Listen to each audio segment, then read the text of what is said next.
Hello friends, welcome back. My name is Jason. My wife recently picked up a new vehicle and she is completely unprepared, has no survival kit whatsoever in her vehicle. So today what I'm going to be doing is rummaging through all of my gear and putting together a solid kit for her that she can keep in her vehicle and be ready at a moment's notice.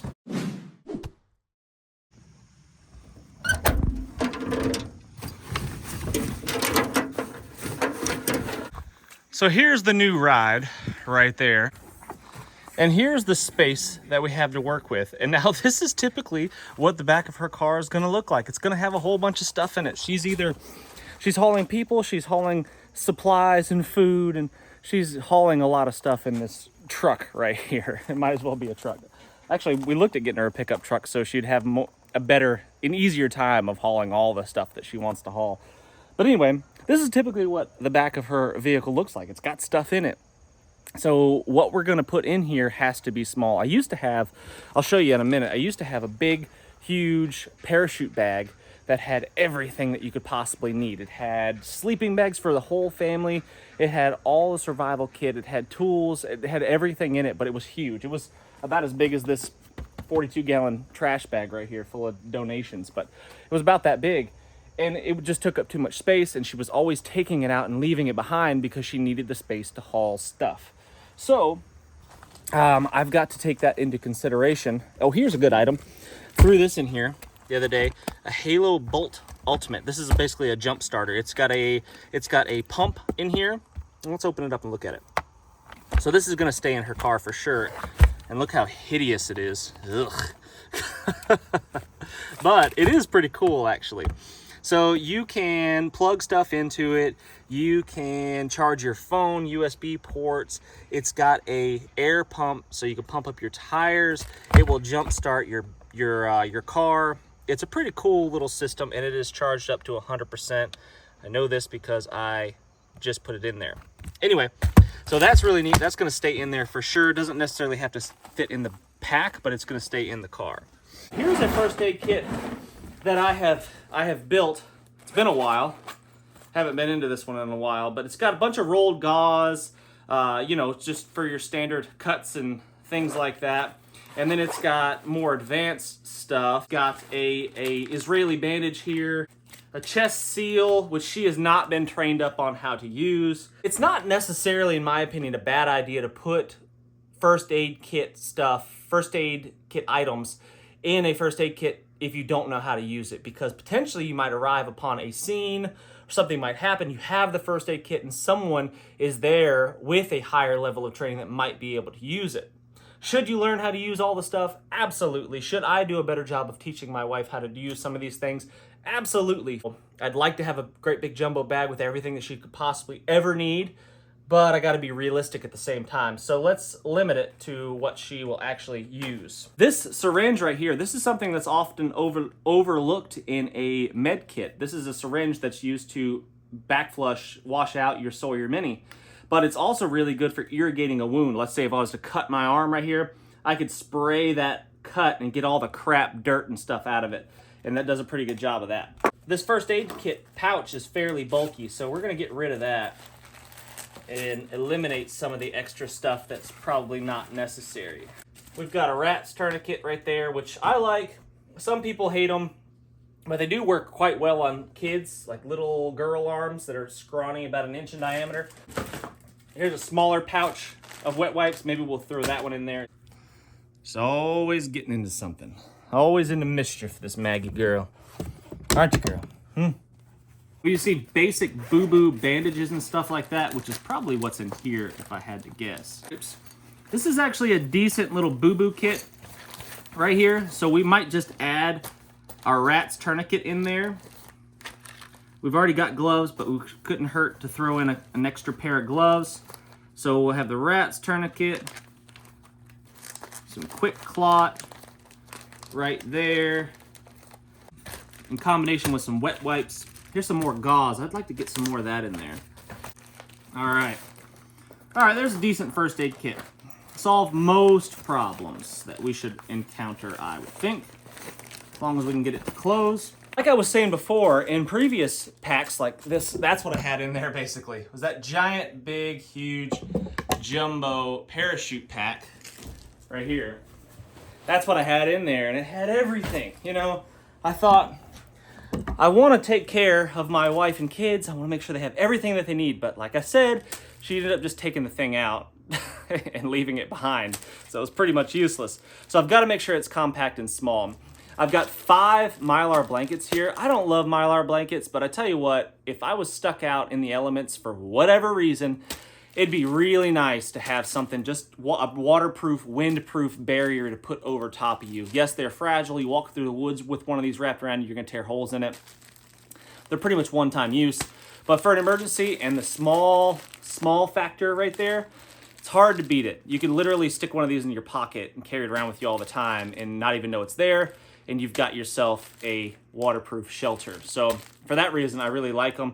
And I'm gonna probably throw 5 of these. That's one for each of us, one for each member of the family right here.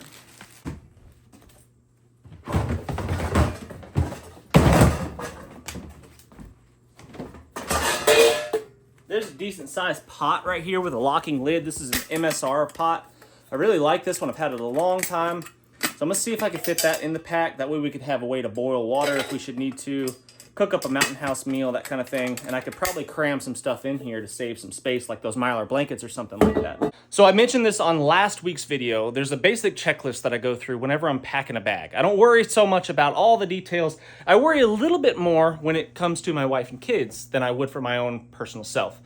So I want to make sure that I've got everything in there, but there's a basic checklist. Food, fire, water, shelter, first aid, and security are kind of the top of my list. And when I'm talking about my wife, I'm also going to throw in navigation in there, because without her phone, she's going to be lost in a lot of the places that she goes. She goes down to Atlanta a lot. She's all over the place. And without her phone, for some reason, if it should fail, battery's dead, or who knows, the EMP strikes and the aliens are upon us, and her navigation beacon is no longer working. How can she navigate her way around? She could do it with a paper map right here. This is the greater Atlanta area and a couple other small maps that I've just basically torn out of an atlas. And that should be able to get her home. So with that, in addition, with a small compass, and she should be able to get her way home. Some string. It's very useful to have some paracord for whatever reason. You just never, ever know. All right, in my junk drawer here, I've got all kinds of fire stuff. So I want to make sure she has a really, really solid way of starting a fire without question, no compromises. These Wazoo fire cards are awesome. Man, they burn bright and hot. They burn fast. So you do have to prepare your fire. You can't just light one of these up and expect it to, you know, catch any wet log on fire. These are amazing though. I really like these. So I'll probably throw a couple of those in there. Some duct tape. Right here, just a little flat roll of duct tape. So with the combination of that, and I've got a brand new Exotac fire sleeve right here. So I'll probably throw all of that in there, and she should be, and it comes with a Bic lighter, so it's ready to rock. I'm gonna remove the child safety feature right there with cold numb hands. It's difficult sometimes to get that thing to work. So that goes away. Slip the cap on. Good to go. So I'm actually going to throw in my OSH kit.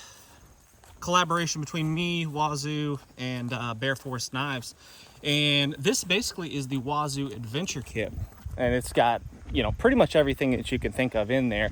And this has an addition of a Mylar blanket, a Ulu, an emergency spare blade, basically, if you should need one. And then it's also got some fire cards in here. So with this and small little container right here, I can do everything from purifying water if my main filter or whatever should fail, to starting fires, building shelters. Navigation's got a small button compass in there. Again, this is emergency type stuff. It's not necessarily, well, I guess it could be just inconvenience type stuff as well. But it's got the things, the necessary items in here. And that small little, people give button compasses a bad rap. They're like, oh, you can never navigate with a button compass. Listen, most of the time, I navigate without a compass whatsoever. Especially when I'm in the woods, I typically don't even use a compass. But if I should need one, a button compass, a reliable one, such as the one that's in the Wazoo kits, is perfect for just general basic direction. If I need to know which way east is, that button compass is going to tell me which way east is. And I know if the river is east and I walk east, I will hit it. I don't necessarily need to find a needle in a haystack. I'm not trying to find a tiny little waypoint in the middle of a huge, vast wilderness. I just need to know basically which way do I need to go. Would it be a good idea to have a real compass in there? Yes, but you also need to have some training, a more higher level of advanced training to know how to really use that thing properly. So for that reason, I like it. Disagree if you like. Let me know in the comment section what you think about that. Ka-chow, that could probably just go in there. I mean, that's exactly what this kind of kit was designed for, is to put in your car, you know, throw in a pack and not worry about it anymore. And it's got all the things that you should possibly need. Well, maybe not everything you possibly need, but in a small package like this, it can solve a lot of problems. So I'm gonna put that in my pack.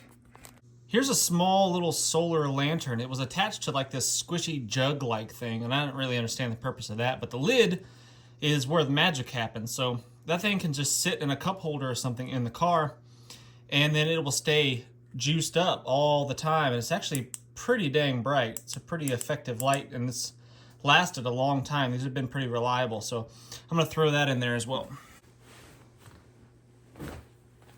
Wool blanket. In the colder months of the year, I like to keep a wool blanket in the car, so throw one of these over all the kids in the back seat and they can stay cozy and warm if they should get stranded somewhere. And I think we have the basics covered right here. We've got no food. We can always throw some food in there. I mean, typically my wife is going to be carrying a truckload of food anyway, so I'm not really going to worry too much about that. And for the most part, food is not a huge concern, at least for the short term. Fire, I've got lots of ways to start fires, no problem there whatsoever. It should be wintertime, broke down on the side of the road. Need to get out, start some sort of big jumbo fire, got it covered, piece of cake. Water, got a Sawyer Mini right here. We can also boil water and make it safe to drink in this container here. We also have a water bag and water purification tablets in there. Food, fire, water, shelter. Shelter, I've got 5 Mylar blankets right here, and hopefully I have trained my kids and my wife well enough to dress appropriately. And as we all know, clothing is our first line of shelter. Food, fire, water, shelter, security. My wife always has her G26, and I'm going to throw in an extra mag there. So she'll have that if needed. Hopefully, God forbid, that is ever the situation and I'm not around. Security, navigation right here. So we've got a map, we've got a small button compass. If for some reason her cell phone or something shouldn't be working and she doesn't have GPS, she could hopefully find her way out of town and back home using the old school method right there. First aid, we've got a pretty comprehensive first aid kit right here that I've jammed packed full of stuff. In addition to this syringe right here for the water filter, you can irrigate wounds, and then some wet wipes just to clean up, you know, sanitation type stuff. Man, I think that's about it. Oh, and a Leatherman. I'm gonna throw a Leatherman wave in there so we can make some small, tiny little repairs, you know, and do whatever we need to do, and have an extra cutting blade right there. We've got the Ulu in here, so that should be good to go, but for emergency purposes. But just a primary, ready to go cutting tool and saw and pliers and all that stuff, screwdriver and whatnot. Had a bulb go out on her car first time we drove it, actually a taillight.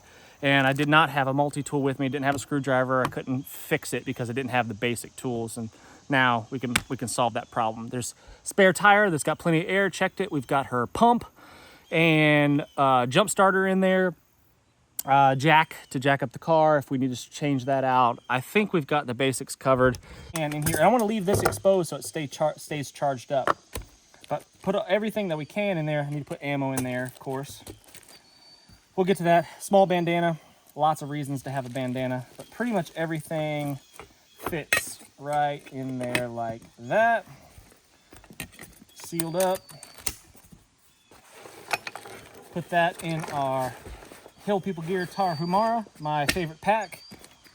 First aid kit will be right there on top. Survival kit, water filtration, some maps, Actually, I'll probably put these maps right here. Oh, you know what else we should put in there is some garbage bags. Some 42 gallon drum liners. That's what we should have in there. You know what? I'm just going to throw this in here so we don't lose it for now. And this we can strap to the outside. The amazing wool blanket. Hard to beat a wool blanket. They're big and heavy, I know, but man, I've slept outside in the pouring rain with nothing but a wool blanket as my shelter, and it was awesome. Here we go.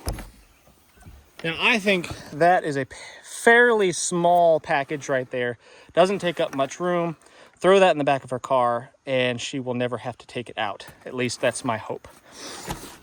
Guys, in the comment section, let me know what's missing. Let me know what I need to throw in there. What absolutely essential items, keeping in mind that it has to be fairly compact and small, what absolutely essential items am I missing?